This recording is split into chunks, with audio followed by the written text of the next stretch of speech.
Good morning, January 12th. Minus 6 degrees Celsius, about 22 degrees Fahrenheit. There's my plant.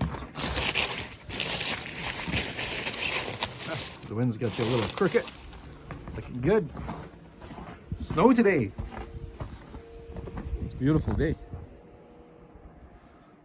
I just finished up breakfast. Did a little bit of paperwork. There's my tree, looking good. I'm thinking about getting a TRX, working out here in this area, right here, in the summertime, along with some bands. That should be fun. The snow is nice and fluffy.